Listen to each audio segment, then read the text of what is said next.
विषय नटराज शिव। निहारिका आनंद जी के द्वारा की गई शिव परिचर्चाओं को सुनी। नटराज शिव की अवधारणा भारतीय संस्कृति की महानतम उपलब्धि है, जो सृष्टि के रहस्य पर पड़े हुए तमाम आवरणों को हटाकर हमें अपूर्व रहस्य से परिचित कराती है।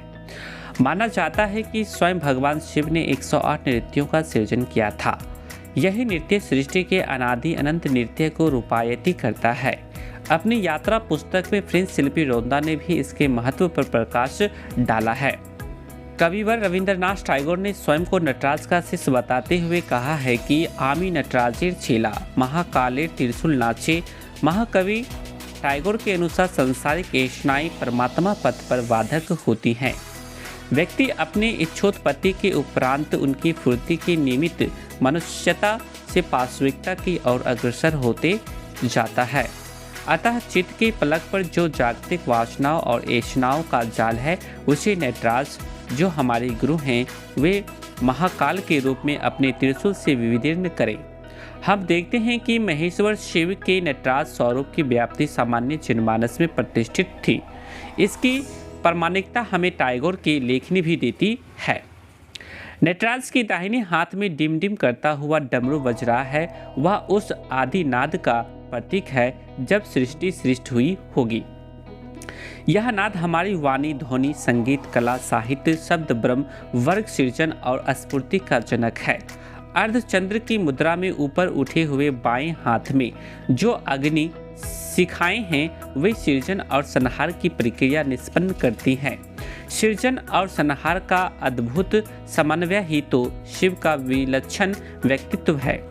बाएं हाथ की मुद्रा जहां अग्नि तत्व की सृजनात्मकता को व्यंजित करती है, वही अग्नि तत्व संहार की क्षमता को चतुर्भुज नटराज का बायां हाथ अभय मुद्रा में जगत की ओर उठा हुआ है, जो आश्वासन देता है कि औढ़रदानी शिव अनिष्ट कभी नहीं होने देंगे। शिव का अर्थ भी तो कल्याण होता है। बायां पैर जो ऊपर उठा हुआ है, वह नीचे से ऊपर उठने की प्रेरणा देते हुए संकेत करता है कि मनुष्य की मूल नियति वर्तमान से ऊपर उठना ही तो है।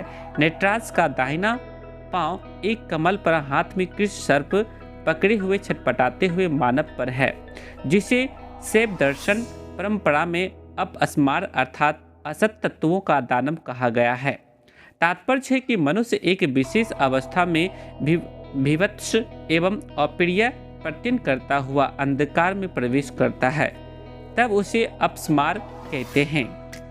मनुष्य को यदि अपने सच्चे स्वरूप को प्राप्त करना है, तो वह अपने भीतर बैठे इस अपस्मार दानव को सदा दबाते रहें। इन सब से अलग अब जरा नटराज के मुख पर दृष्टि डालिए।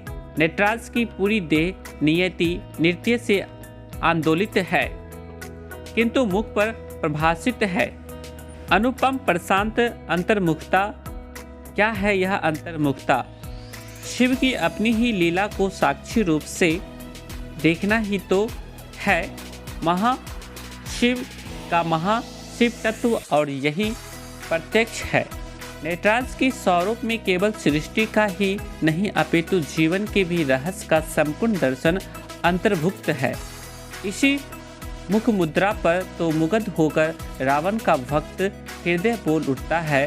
किशोर चंद्रशेखरे रति प्रतिक्षणम मम अर्धनारीश्वर स्तोत्र में भी कहा गया है कि अर्थात जो शक्ति सृजन हेतु अपनी लास्य शक्ति से पंच महाभूतों पृथ्वी, अग्नि, जल, वायु, आकाश को चैतन्य बना देती है, वह संपूर्ण सृष्टि को जन्म देने वाली माता है और वह सृष्टि को स्वयं में विलीन कर बारंबार नवीकृत करने वाला पिता भी है।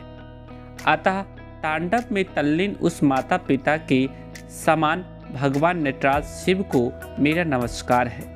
जो भगवान महादेव, विश्वनाथ और जगत गुरु की उपाधि धारण करते हैं, उन भगवान शिव को मैं मस्तक झुकाकर प्रणाम करता हूँ। मृत्यु मेरा क्या कर लेगी। बाय निहारिका आनंद। सभी को प्रणाम भाई बहन। इसको आप शेयर कर दीजिएगा। चैनल पर नए हैं तो सब्सक्राइब कर दीजिएगा चैनल को।